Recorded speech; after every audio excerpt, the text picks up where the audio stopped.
Not at all. CJ's kindly taking care of displaying my slides. I had a little technical problem last time, and to avoid a recurrence, I've asked him to display the slides at my request. We're sadly going through a period of war in Europe. And if you heard on the news that a Russian command and control center had been destroyed, you might ask yourself, well, how did that happen? And that's what I'd call a question of mechanism. It could have been destroyed, for instance, by a shell or by a missile. Next question you might ask yourself is, who did it? The obvious candidate might be the Ukrainian military. But there's also an anarcho-communist organization in Russia itself, which is opposed to the Putin regime, which does carry out resistance action. So it's conceivable it could be that organization. So that's a question of agency, who did it? And the third question, of course, is with anything like that, is the purpose. And it's fairly obvious in this case, if for instance, if the Ukrainians carried out the action, they're trying, this is part of their attempt to drive the Russian invaders out of their country. Now, this sort of analysis in terms of mechanism, agency, and purpose is one that I think can be usefully applied to cases of the paranormal. Yeah. And what I tend to do in this talk is look at a selection of cases, not to concentrate on just one case, but a selection of cases, looking to see whether it's possible to discern agency, mechanism, and purpose. So could I have the first slide, please, CJ?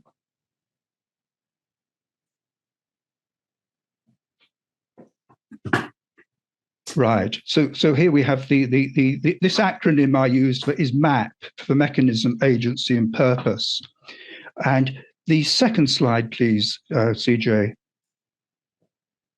Now, another thing I'll be discussing in connection with this question of agency, mechanism, and purpose is whether the intentions, if there is an intention, if there is an agent, with some sort of purpose, whether the intentions can be regarded as benign, neutral, or malign.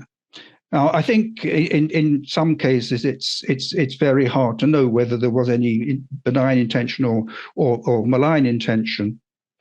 And some paranormal cases may not involve anything in terms of purpose or agency. They could be purely mechanistic. And an example of this might be the popular concept of a recording ghost, or what's sometimes called a residual haunting.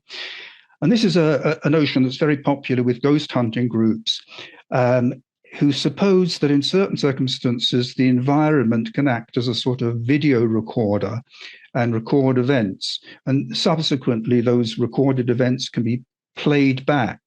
So people might hear noises that seem to relate to the past, or see figures that seem to be playing out some past action. And the idea here is that essentially this is a mechanism. There's no sort of purpose in it. There's no agent behind it. It's purely a mechanistic process. Rather like cancer. Cancer is normally something that we could construe in mechanistic terms.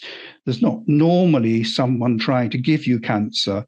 There's no purpose in the disease. It's just maybe the deterioration of cell functioning, and then cells start to reproduce in an undisciplined way and separate off and start off colonies of malignant cells elsewhere. And it's normally regarded as mechanistic. Some cancers aren't purely mechanistic. They do involve an agent. And I'm thinking of animal experiments where experimenters maybe expose a laboratory animal to some sort of toxin or radiation to see whether it will induce a tumor. I don't agree with that sort of research myself, but sadly it does happen. So even with things that are normally mechanistic can sometimes involve an agent and a purpose. The purpose in the case of this sort of medical research is to learn more about the cancer at the expense of the unfortunate animal victims. As I say, some cases, it's very hard to decide whether there's anything malignant or malign about the intention, or positive, or even neutral. However, there are other cases where I think we can say there's definitely malign intent, and I'll discuss this very briefly at the end of my talk, towards the end. Now, the first of the cases I'd like to mention was described or referred to in a book in 2002 by Jenny Randalls concerning a small wood near Stocksbridge in Sheffield. And Jenny Randalls refers to this wood as spooky woods, woods in the plural. But the person who took this photograph and has supplied me with several is a local man, lives in Stocksbridge, and he informs me that the wood is known as spooky wood and not spooky woods. Jenny Randalls, in her book, suggests that the wood has this title, spooky wood, its name, because of the unusual phenomena that have occurred there. Dave Pickersgill, if I remember correctly, suggested that the wood has this name because of the appearance, the sort of shape of the trees, the atmospheric appearance of the wood. Now, I haven't visited the wood myself, but as you can see, it's quite an attractive looking place. It's not a very large wood. It's about 1.5 miles northwest of Broomhead Reservoir. If you look in Randall's book, she doesn't specify the location very precisely, but that's where it is. It's about a 1.5 miles to the northwest of the Broomhead Reservoir. And the case that she refers to is one it was related to her by a woman whom she refers to pseudonymously, and it's the incident had supposedly occurred in 1948, and along with 3 companions, the teenage informant was camping in the wood, spending a night in the wood, or intended to spend a night in the wood. They had a tent, they lit a fire. Eventually, they tossed some dirt over the fire, presumably to extinguish it, and went back to the tent. And I presume this was preparatory to bedding down. But then they heard coming towards the tent the sounds of a horse. Which it was galloping towards them, which was obviously an alarming situation because of the prospect of being injured by the horse or even trampled to death. But the noise stopped when it reached the tent. And when they went out to look, the occupants of the tent, they found no hoof marks in the soft earth. And one of them said, "Let's get the hell out of here," or words to that effect, and they fled to the nearest farmhouse. Now, Randalls suggests in passing that this was a recording type phenomenon, a residual type of ghostly phenomenon, that they were hearing a replay of something that happened in the past.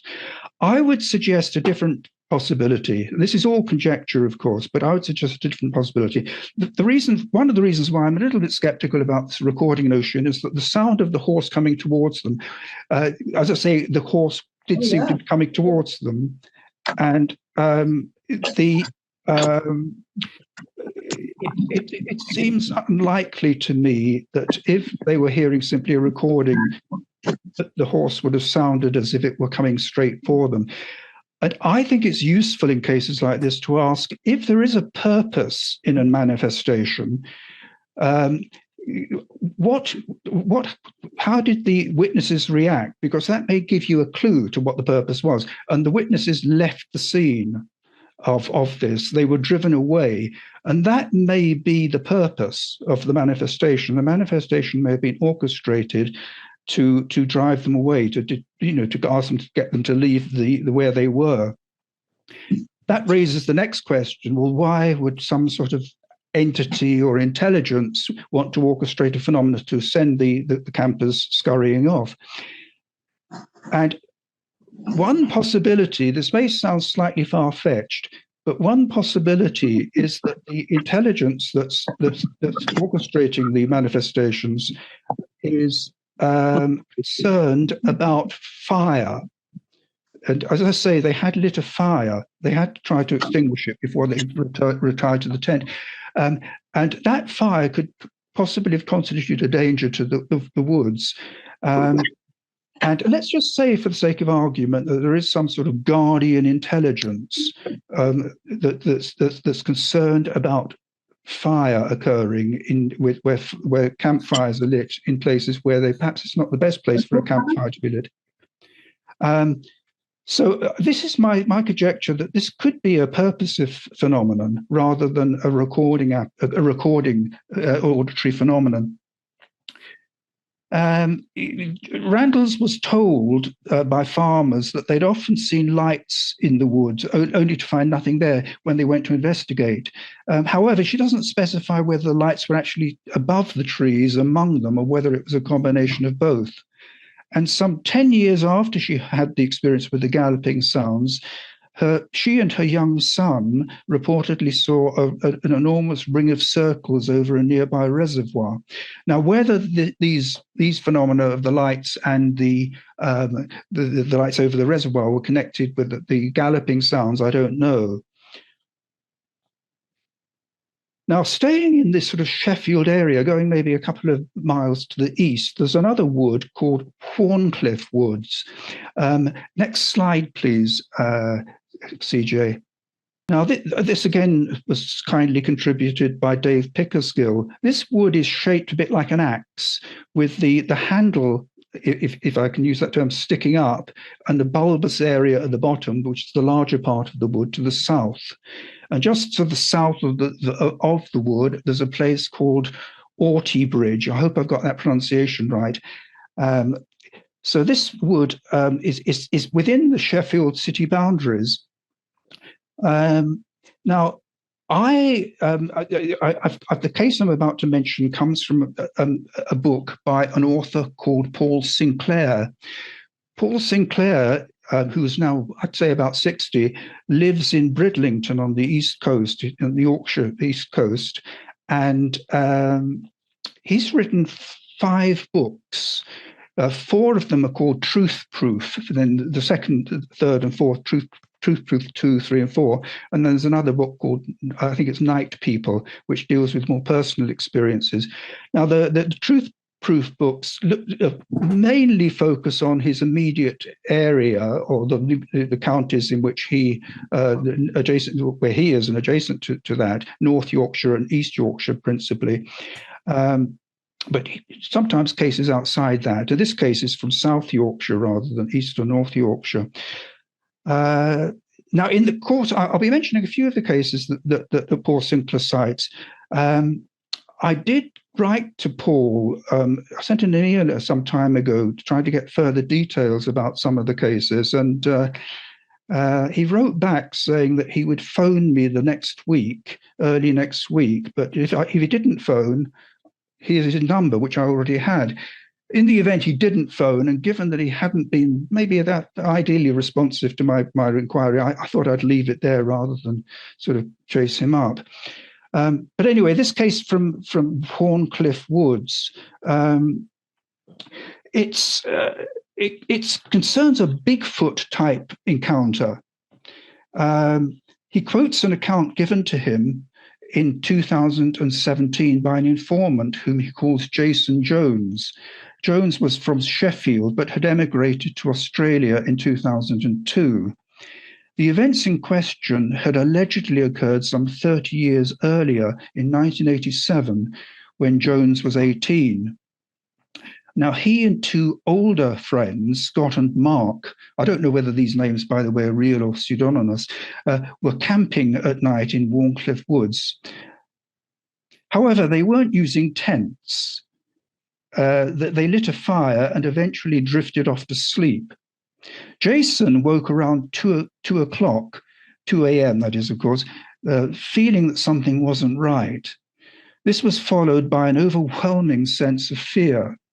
He heard a twig snap. Very soon after, all hell broke loose with trees and branches cracking and breaking everywhere. Now, I should emphasize that there's reference to these trees cracking and breaking, but it's not clear from the account in Sinclair's book whether trees really did break and snap and so on, or whether this was just purely an auditory manifestation.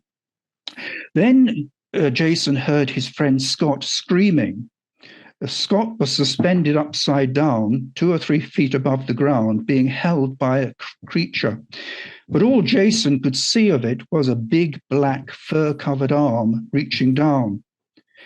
At the time, he assumed that Scott was being held by an ankle, although it transpired that the entity had been holding Scott by one of his calves.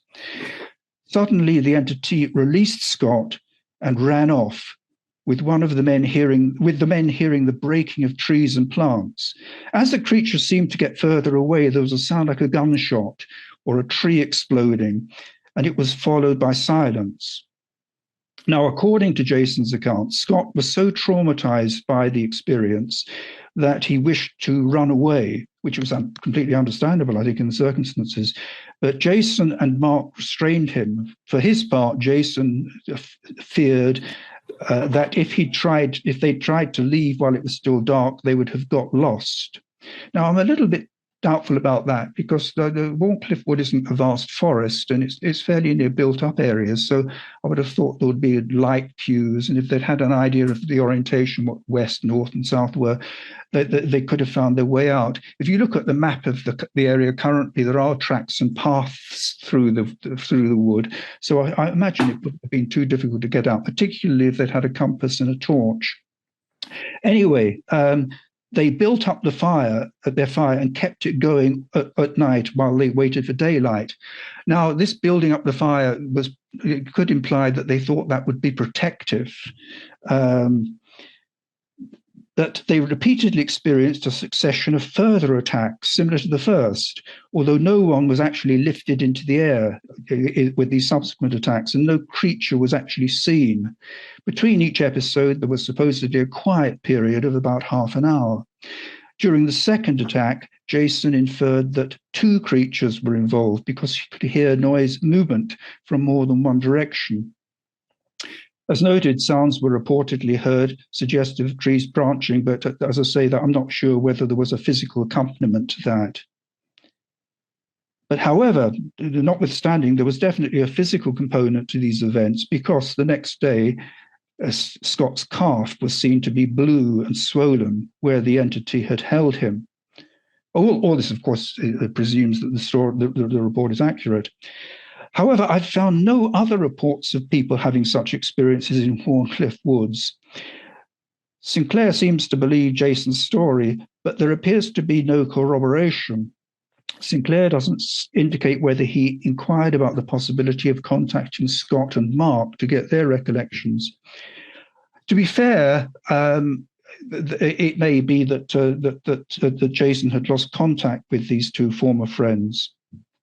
Next slide, please, CJ. This is just another picture of the Warncliffe Woods.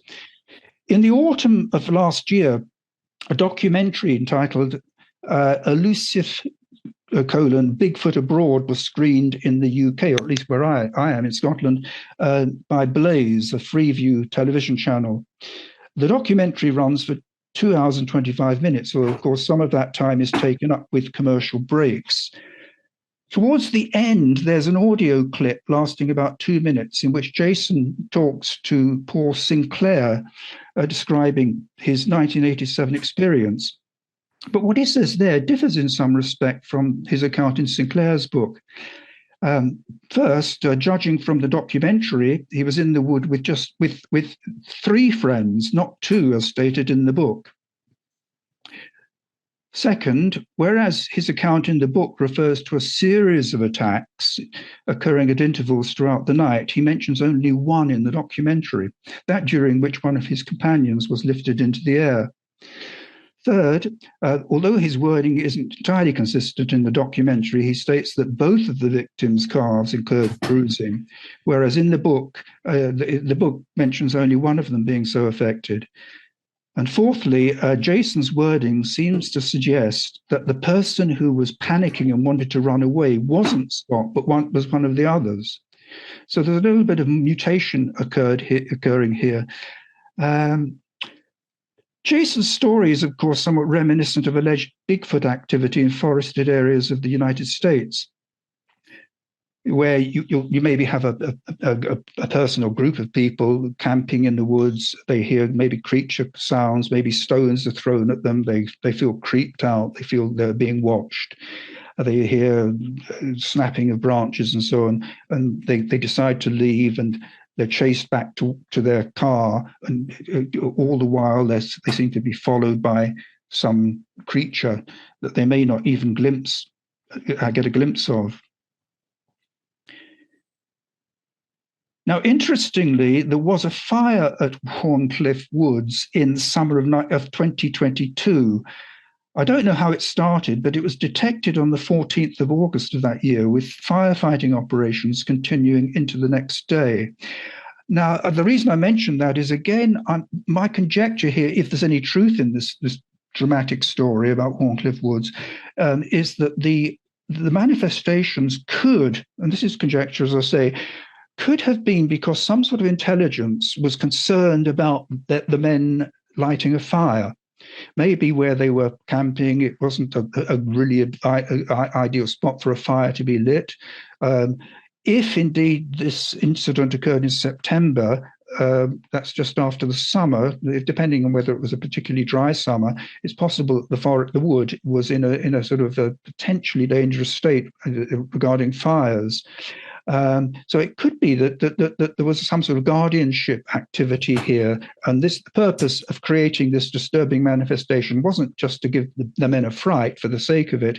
It was to drive them away from the wood, or at least deter them from returning. The fact that the attacks, if going by the version in the book, continued throughout the night could be because they didn't leave. They didn't heed the initial warning, and therefore this was a further attempt to get them to leave. The fact that they didn't leave, that the purpose, if I'm right in suggesting there was such a purpose, wasn't fulfilled, doesn't suggest that there's nothing sort of that the force or the agency is particularly weak. It could just be that in paranormal incidents, we may be dealing with an intelligence that's higher than us, higher than our intelligence, but that doesn't make it omnipotent or omniscient. In other words, if there is an agent, a paranormal agent, orchestrating phenomena, it may not always get things right or achieve its objectives. Now, another story, again from Paul Sinclair, concerns North Yorkshire. Sinclair discusses an experience that two brothers and a third man reportedly had one night in August 2018 while camping in the Forge Valley, a dark and foreboding wooded ravine near Broxer Forest in the North York Moors National Park. Unfortunately, Sinclair's book doesn't pinpoint the location precisely, although he indicates that the river Derwent flows through the ravine, which is apparently relatively close to a parking area at Reesty Bank, or known as Reesty Bank. On the night in question, one of the men, Dave, said that he felt that they were being watched. Then a pair of huge amber eyes lit up in the darkness, which Dave saw first. Not long after, the men saw an entity to which the eyes belonged, a monstrous creature with huge shoulders, biceps, and forearms. It was leaning forward as if about to charge them, although it didn't. Instead, it reportedly stood watching them for hours. It had an exaggeratedly big, wolf-like head and large ears. The three witnesses reportedly felt anger and hate, I'm quoting there, coming from its eyes. When it started getting light, the men packed up and left the area. But by that time, the entity seemed to have gone. But Dave felt that they were still being watched, although that impression ceased when they reached a logging road. Along with two friends of his and two of the above-mentioned witnesses, Sinclair visited the location in June 2020, and then again in August of that year. On the second occasion, the 5 of them spent the night there with various items of equipment. However, nothing overtly paranormal occurred during either of the visits. Now, again, applying this sort of map analysis, looking at the possible purpose, if there is a purpose, if there was a purpose in the manifestations, again, there could be the aspect of fire. I think when the men were camping, this was during the initial experience, the initial visit, when the 3 men, the 2 brothers and their friend, had their kind of alleged encounter with the entity. A possible reason for the manifestations could be that they'd lit a fire, which did constitute some kind of risk to the area where they were. Another possibility that occurred to me, and this is sort of thinking sort of laterally in a way, is that the manifestations may have been orchestrated for the men's own good. Imagine, for instance, that ravine gets very, very, when it's in spate, can become dangerous, and that people could be swept away. Let's say you had a heavy rainfall over the moors. The moors rise to just under 1,500 feet. And let's say you had a heavy rain and runoff there. That maybe that stream bed could get quite active. And if you're camping down there and you're not aware of that, there could be a risk of drowning, perhaps. So it could be that this was a sort of short, sharp shot, a way of trying to get them out of there for their own good. I know it may sound a slightly bizarre idea, but I think it's worth, when we're dealing with the paranormal, considering options, even if they do sound a little bit sort of strange at first. Another similar sort of case where the possible fire aspect comes in. There's an area just to the north and northeast of Bridlington on the east coast, and a little peninsula that sticks out into the North Sea. And at the eastern tip, there's Flamborough Head. Now, running across this peninsula for maybe it's 2 or 3 miles, it's not a very long distance from the south side to the top, the Bempton Cliffs at the top. There's a very ancient structure called Danes Dyke, and this consists of a ditch, and then to its east, a high bank. And this seems to have been a defensive structure that was created maybe as long ago as the Bronze Age. The appellation Danes Dyke appears to be a misnomer. The dike doesn't seem to have been something that was created during the time of the later Danish invasion, incursions on the East Coast. And this area, Danes Dyke, is wooded. The peninsula itself isn't generally heavily wooded, but I suspect the woods that are that run through along Danes Dyke are residual woods, from a period when the area was much more generally wooded. And according to Sinclair's books, quite a few strange experiences have been reported there. Without giving a date, Sinclair mentions an experience related to him by someone called Nigel Briggs. On the night in question, Briggs and 3 friends were at Danes Dyke on the side of it next to a local golf course.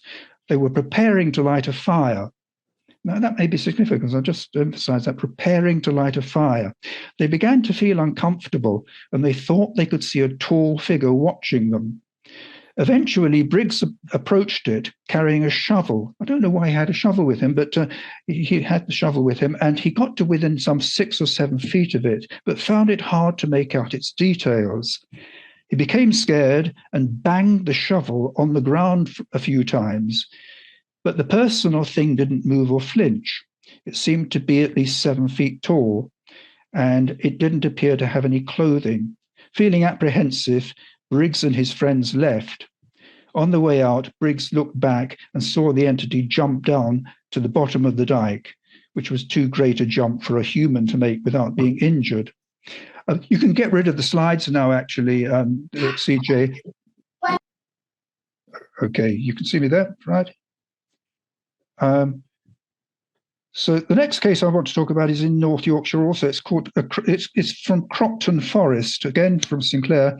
And this one is a little bit more puzzling.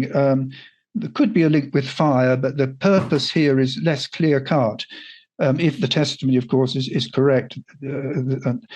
Sinclair cites testimony from a man called Jeff Wiggins, who'd once been a Royal Marine. He'd reportedly started working as a gamekeeper in Cropton Forest in North York Moors National Park in 1997. In that year, there'd been a spate of livestock deaths within a 10-mile radius of Cropton, and Wiggins recalled an occasion when he'd seen a black creature running across the fields.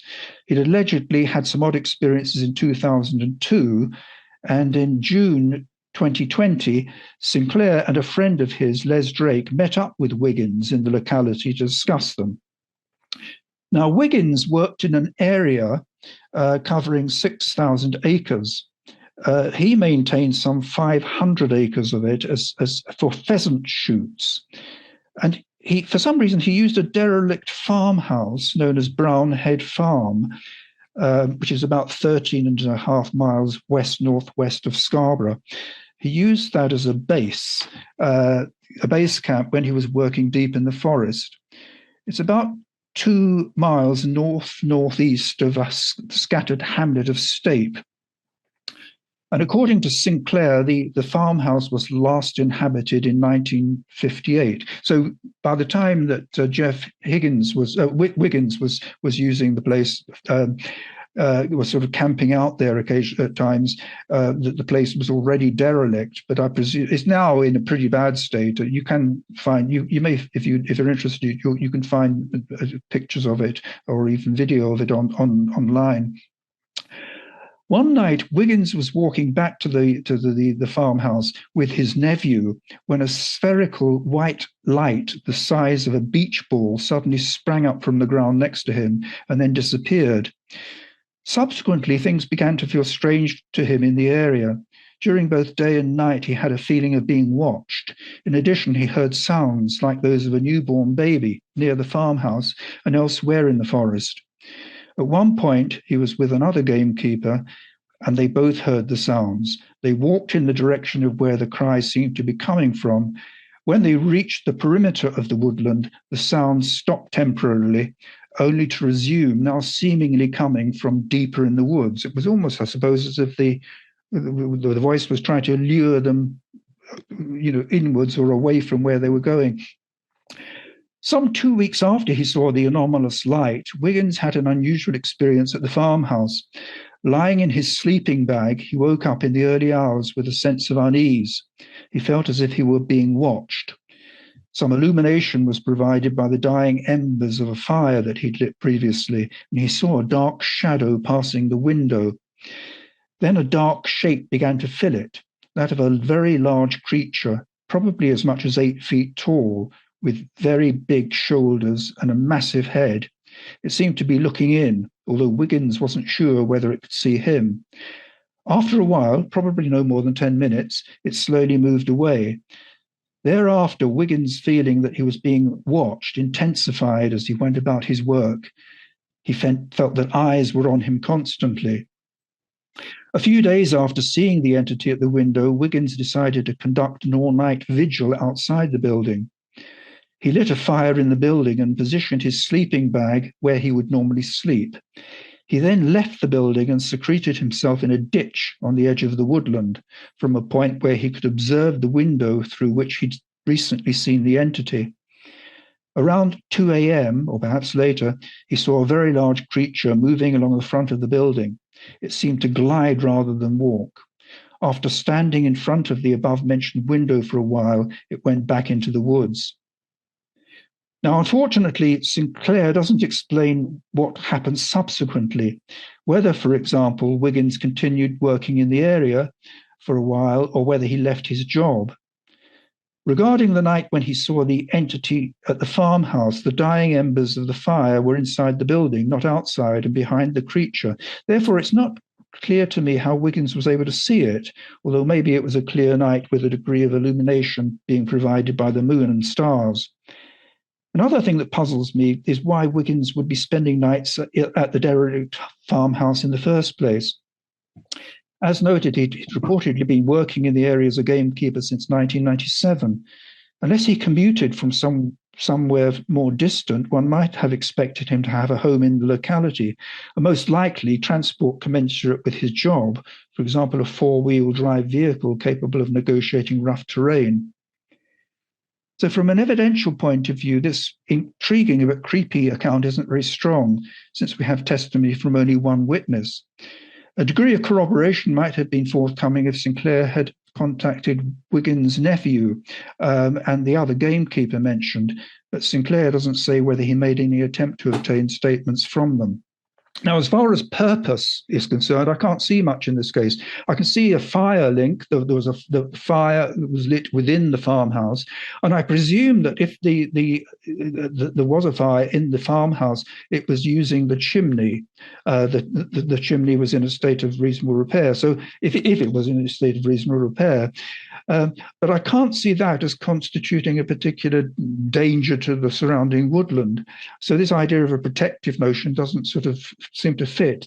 So this is one of the cases, many cases, where I find it hard to discern clear purpose. And in fact, it's probably helpful that I do mention cases that don't accord with this provisional hypothesis, because otherwise I could be accused of confirmation bias, just sort of selecting out cases that fit a particular theory and ignoring evidence that doesn't. So I'd like to discuss a few other cases that don't, in my view, readily suggest an easy answer in terms of purpose. Some from Sinclair again, but not all. Now, I mentioned that this area, Danes Dyke, where there have been reportedly a number of types of anomalous experience. In one of his books, Sinclair tells of a man who reportedly had an unusual experience in April 2014. Sinclair spoke to several people who knew the witness, but the witness himself declined to be interviewed by Sinclair. The alleged incident occurred while the man was driving home on the B1255 road after working a night shift. It was 3:30 a.m. and there was a blood moon in the sky. The driver reached a brow of a hill with an entrance to Danes Dyke to his right. Then, as the road dipped down, his headlights illuminated a pair of eyes. When the road leveled out, the driver saw the figure of a large, hairy man crouching by the roadside on all fours, staring at him. And the closest thing that he could liken it to was the entity in the film An American Werewolf in London. I haven't seen that film myself, but that may be meaningful to any of you who have. A local farmer told Sinclair about an elderly man who lived near Danes Dyke. He'd had a frightening experience involving what seemed to be a pack of animals. They were running through the woodland in the dark, so he couldn't describe them well. A man from Bridlington told Sinclair that he'd seen a huge black dog on 3 occasions at Danes Dyke. It had glowing red eyes. Strange experiences in the area there that haven't been confined to hours of darkness. An unnamed couple told Sinclair about an incident that occurred one summer afternoon, although Sinclair doesn't specify the year. Along with their 2 daughters, they were walking along the path running parallel to a golf course. The mother informed her husband that she needed to relieve herself, and she went behind a tree. She then became overwhelmingly afraid and found herself unable to move. She screamed for her husband, feeling that something invisible was pressing down on her shoulders, preventing her from getting up. Next case is one concerns a witness that I interviewed. Susan, this is a pseudonym, will now be in her 70s. Now, Susan, at the time I was in touch with her, which was about 2002, I'd say, was a patient of a colleague of mine. I used to work as a clinical psychologist in the health service, and the colleague knew of my interest in anomalous phenomena. And the colleague mentioned to me that he was dealing with a patient who seemed to be suffering from post-traumatic stress symptoms related to a UFO encounter. And the patient kindly agreed to talk to me and was very helpful, actually. We went together to the site of her experience and she wrote notes for me and so on. Now, she and a friend had this disturbing UFO experience when they were about 13. The incident occurred one night when they were heading home from a cafe where they worked part-time. They alighted from a bus around 10:45 p.m. and saw a light in the sky, which Susan assumed was a plane. They set off down a quiet lane, and they saw a woman walking ahead of them, or there was a woman walking ahead of them. The source of the lights appeared to be motionless, but then it moved very quickly to another position. It seemed to remain stationary for a few seconds, then it moved again at very high speed to another position, each of these movements bringing it closer. But then by then Susan had realized that it wasn't an ordinary aircraft. She was able to make out some features. It seemed to be a large black or grey circular object with a protuberance on top. She wasn't sure whether the protuberance itself was round. There were two flashing red lights opposite each other on the underside of the circular base, and there was a circle of other lights not coloured on the underside close to the edge. They may have been shimmering. The UFO made further movements, bringing it closer to Susan and her companion. They stopped and stared and were unable to move. The woman who was ahead of them was closer to the UFO. She screamed, "Oh my God," and ran back. She took hold of the girls, and the three of them ran towards and huddled against a locked gate. The woman made the sign of the cross, and the girls did likewise. The woman said, "Hold together." Then they were strongly illuminated from above. After what Susan took to be 3 minutes at the most, things went dark again. When she looked, she saw that the UFO was still quite close, perhaps 100 yards or so away. The woman and the girls resumed their journey. After one or two further movements, the UFO took a position in the sky in front of them, but somewhat to their right. Shortly after, perhaps within a few minutes, it shot up into the sky and disappeared. Now, Susan arrived home some 45 minutes later than she would have expected, and she informed me that her friend also experienced missing time. But Susan had since lost touch with her, and therefore I was unable to obtain testimony from the friend. Another UFO case, which again, I can't see any clear purpose in. I mean, going back, to Susan's case, this could, if one looks at a classic UFO abduction terms, this could have, but one could say that maybe this was an alien abduction, that Susan, during the period of missing time, was taken on board a plane or some sort of craft, and for testing or experimentation. In the UFO abduction law, that it suggested that aliens may be interested in our reproductive functions, and they may be even trying to crossbreed with us and obtain, genetic material and so on. So that's possible that something like that happened. The consequences for Susan were serious, though, because it did leave her with an enduring problem with post-traumatic stress and anxiety. The next case is also a UFO one. It occurs in a book called UFOs Down Under by Barry Watts. The book was published in 2017. And he reports a case in chapter 15 of his book concerning a man called Ron Sutherland. Sullivan, not Sutherland, Sullivan. On the evening of 4th April 1966, while driving to a place called Witchproof in northwestern Victoria, Australia, Sullivan noticed a light in a paddock to the right of the road. Suddenly, his headlight beams were directed to the right, and he felt a tugging sensation in his chest. Thinking that he'd inadvertently swerved to the right, he turned his steering wheel to the left, which caused him to nearly collide with a large tree. Fortunately, he braked hard in time and didn't have an accident. Glancing to his right, he noticed some strange light phenomena in the paddock. Now, just days later, maybe just 2 days after this, a car driven by 19-year-old Gary Taylor struck the very tree that Sullivan had narrowly missed, killing the driver. Now, this raises the disturbing question: did Taylor experience the strange deflection of his headlights, which induced him to make a disastrous corrective turn to the left? And if so, whether this was orchestrated. This bears on this question of malignancy, or whether it's just a negative consequence, but it wasn't intended, or whether it was actually intended. It has been suggested in connection with some paranormal cases, particularly poltergeist phenomena, that the reason why the phenomena are orchestrated is to induce fear, because in some way the entity, I don't like using the noun poltergeist because that sort of implies a spirit, a discrete thing, and it's probably doesn't carry, it's too specific for my liking. I think there's a lot of, we don't really know what these things are.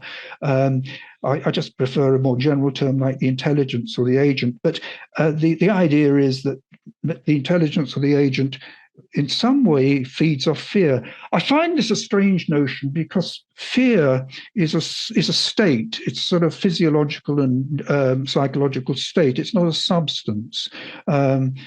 However, it does make sense when you look at some cases that if the entity is able to somehow feed on fear by doing lots of things that are vexatious and troublesome and so on, it will certainly whip up a lot of fear, and that's almost an invariable accompaniment of, if not always happens with poltergeist cases. A good case which illustrates this sort of malignancy aspect is the case concerning Keith Linder. Some of you may be familiar with this case. It concerns a house in Bothell, a suburb of Seattle. It's northeast of the center of Seattle, and this case has been the subject of numerous items on the internet and books. The house was built. Interestingly, it was quite a recent build in 2005, and it had a high turnover of tenants prior to the tenancy of Keith Linder and his then girlfriend, whom he refers to as Tina. And their occupancy began in May 2012. And at least one of the previous tenants had experienced a disturbing phenomena in the house. So this case has sort of aspects of a kind of combined haunt come poltergeist case. The traditional distinction is that hauntings are sort of place-related cases, whereas poltergeists are more likely to involve the person-centered phenomena rather than a particular association with a place. This case has got both aspects to it. Now, Keith Linder and his girlfriend moved in on the 1st of May 2012, and from the very first day they experienced phenomena. The phenomena sort of died down a bit in 2013, but then really picked up again after that. And they got the works, basically. They got the whole lot, sort of objects displaced, objects levitating, sounds, ghostly sounds. There were some apparitional sightings. Equipment failed, equipment disappeared, fires, some Bibles were set on fire. The television company Ghost Adventures did a program on the case, and they spent quite a lot of time setting up equipment, but their so-called investigation only lasted about, I think, 5 hours or something like that. It wasn't very lengthy investigation, and they didn't experience anything. And I think in Keith Linder's view that they left their viewers when the program was broadcast. They didn't say so explicitly, but he thinks it gave the impression to people that there was nothing much to the case, and I think he was a bit disappointed with that. Fortunately, other investigators did show an interest. Some women involved decided to monitor the property with Keith's agreement remotely via cameras and a link to the computer link. They did a lot of monitoring, and they were able to validate phenomena. A couple of investigators from Britain travelled out at their own expense. Steve Merrer from Manchester and his colleague Don Phillips. They were there. They stayed at the house for 6 days, and on their initial visit, and they recorded phenomena or detected phenomena, and subsequently they returned with a Scottish investigator called Nick Kyle. They were there for 8 days on the second visit, and again, I think they found confirmatory evidence of genuine phenomena. Just an example of this sort of the nasty side of this sort of poltergeisting is, apart from being very, very stressful, and at one point, Keith Linder fell down some stairs, and there is the question of whether he was pushed, in a sense, by the entity, if you like. Another nasty thing about it was that Keith's girlfriend, who eventually left, the relationship broke up, Tina, she'd been married before. In fact, she'd been married twice to the same man. She remarried a man that she divorced, or who divorced her. I don't know which way around it was, but they two marriages, but both marriages failed. And perhaps not, and in relation to both, I think it was infidelity on the husband's part that led to the breakup. And not surprisingly, perhaps given his background, Tina was a bit sensitive to evidence of possible infidelity. And among other things that turned up in the house, I think there were items of jewelry. I don't know whether actually other things turned up apart from items of jewelry, but items of jewelry turned up in the house, even an earring in the bed on at least one occasion. And unfortunately, this kind of made Tina suspicious that Keith Linder was, engaging in womanizing, and this didn't help their relationship. So it suggested a calculated attempt to be unpleasant and to be vexatious and disagreeable. So in this case, I think one can say that the manifestations, whatever their purpose, and it could have just been feeding on fear, I don't know, but the manifestations were intentionally negative and harmful. Keith Linder's written 3 books. I've only read one of them. The first one on the case, the one I've read is The Bottle Hell House, Poltergeist of Washington State, which was published in 2018. Well, I think I've probably been speaking long enough now, and I'll yield to questions if anyone has anything they want to ask. I can't guarantee I've got answers to.